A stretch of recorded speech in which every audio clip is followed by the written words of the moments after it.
Hi, I'm Randy Altman with Post Perspective. We're here at NAB 2024, and my guest at the moment is Matt Schneider from LucidLink. Hello, Matt. Hello, Randy. Very good to be here. You guys have some new news for the show, but why don't you start off by telling people what LucidLink does, how they can use it in their workflows. I know editors have been taking advantage of it. I know that you've been working with Premiere and After Effects, and so tell us all. So what LucidLink is doing is, LucidLink is providing real-time collaboration over distance in a way that no one else has ever done before. A lot of the workflows that people are familiar with and comfortable with and have been doing for years and years in traditional brick and mortar environments, when the pandemic happened, all of a sudden that was no longer possible. What LucidLink is doing is bringing the familiarity back and bringing known, trusted workflows back without requiring creatives to learn anything new. So effectively, we like to say that we're providing four key things.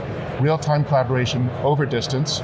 We're providing fast access, so onboarding to teammates is effectively instantaneous without needing to download or transfer the old-fashioned way. It's extremely secure. We have enterprise-grade security, and it's ultimately very flexible and very familiar. Your data is stored in the cloud, but it presents and mounts like a regular hard drive with the performance of a regular hard drive. So that's really what's unique about LucidLink. We are able to adapt to the new norm without requiring creatives to do anything different from what they want to do and what they're familiar with doing. So it's not taking them out of the creative process, they're just working. Not only are we allowing them to not come out of the creative process, they may not even know that the special sauce is LucidLink in the background. In fact, very often when we are at our best, we're quite invisible, and that's largely by design. That's so that creatives can do what creatives want to do and do every day, again, without requiring them to learn anything new.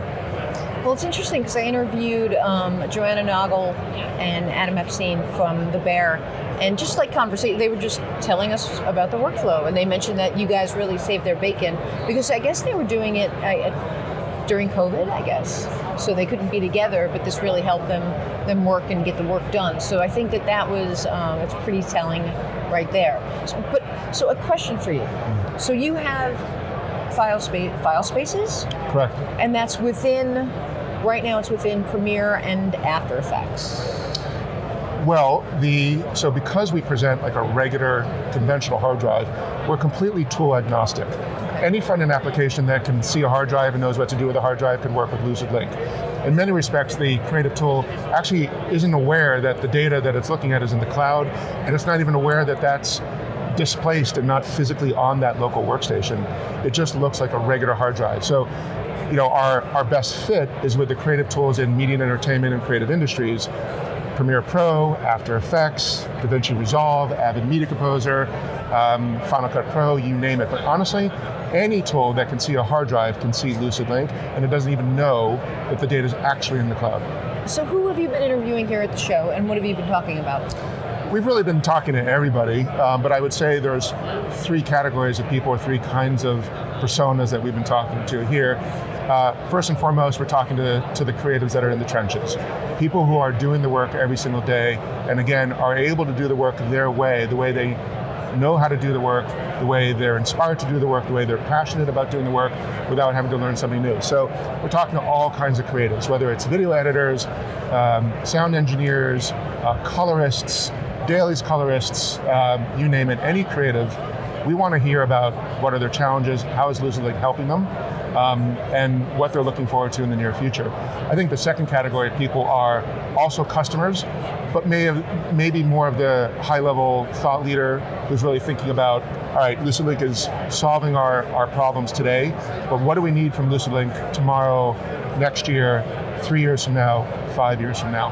So we're getting perhaps a higher level, higher altitude perspective from customers who maybe they're IT professionals, maybe they're administrators, maybe they're creative managers like a post-production supervisor, a creative director, a showrunner, somebody who isn't necessarily the talent in the chair, but is responsible for supporting the talent in the chair and ensuring that they have the tools that they need to get the work done. So that's really the second group of people. I'd say the third group of people are people who are not customers by design, people who, for whatever reason, aren't using us yet. They may know of LucidLink, but maybe it's not the right fit for them. We also want their perspective. Where do they see the industry in 3 years or 4 years and 5 years? Yep. What are the big trends? The big trends today that are loud and noisy and very visible, are those trends going to stick in 3 years, or are they going to kind of fade away the way some trends do? What are the quiet trends that aren't as visible and aren't as noisy that maybe will be much more noticeable and more visible and more relevant 3 years from now, 4 years from now, 5 years from now? So we're really making an effort and taking advantage of being here to get so many different perspectives, and ultimately with one goal, making LucidLink the only solution that really can bring that real-time collaboration to teams anywhere. Where can people find out more about LucidLink? Well, they can go to lucidlink.com. That's the first place to go. I should mention that lucidlink.com is brand new as of Friday, April 12th. We just went through a complete rebrand. So new logo, new colors, new brand, brand new website, which launched on Friday. And along with the new brand and the new website, we also have a brand new product, or brand new version of our existing product, LucidLink 3.0. We have a sneak peek here at the show. It doesn't ship until later this year, but we're sort of unveiling it for existing customers and prospects to give them a sense of where are we going in the future and really signal what our innovation roadmap is. Very cool. Matt, thank you so much for coming by. So good to see you. Yeah, same here.